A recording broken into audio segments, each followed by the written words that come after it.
So this video I'll be talking about what exactly led to the downfall of Vodafone Idea. I'm sure you guys must have, you know, used Vodafone or an Idea SIM at some point in your life, especially if you're an Indian.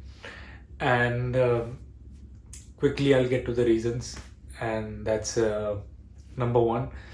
The aggressive competition from Geo. Geo came in like so aggressively into the market back in 2016, just wiped off all other telecom operators, and Vodafone Idea just didn't simply have anything in the bag to, push or at least give some competition to Geo. They couldn't match the pricing, they couldn't match the services like the VoLT service that Geo used to give, and secondly, the spectrums that they bought. Unfortunately, it wasn't translating into revenues that they expected.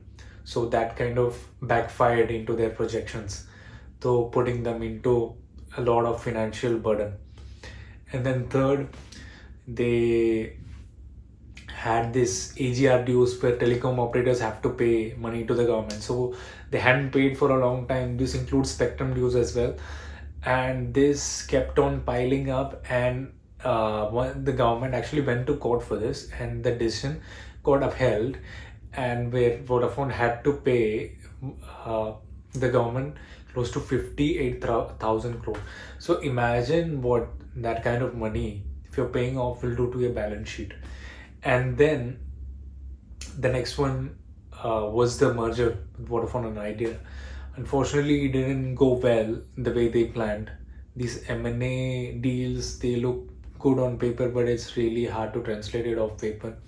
So the difficulties there, I mean, even people get confused sometimes of the VI brand, the kind of value it offers compared to how it was doing when Vodafone was doing its standalone, or Idea was doing its standalone.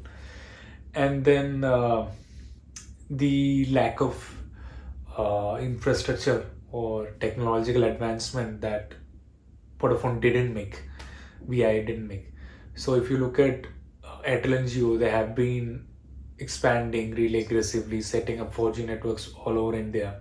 But Vodafone actually lagged. So this is why Vodafone really struggled to get their service out there. And even now, I think they don't have the best of service. So in terms of customers, this resulted in a lot of churn. And fifth one, it's like everything of this came together: the spectrum related issues, the aggressive competition, not able to being on par with the services offered by the other guys, and the debts they had to pay. So it all came together and resulted in, it's like a volcano exploding. So that gets reflected, as I always say, in the share price. And if you are someone who's informed of the markets, at least you would have found this, where the share price dropped to like 12 rupees, 10 rupees. I mean, it's like super low for a giant company like that, because the company is hardly making any profit. And now I think it was trading close to 7 rupees or something a few days ago. And now coming to the analyst views. So I was a bit surprised, but Nomura, one of the brokerages, they gave 98% upside from the 7 rupees that Vodafone was trading at. So they're saying it will reach at least 12.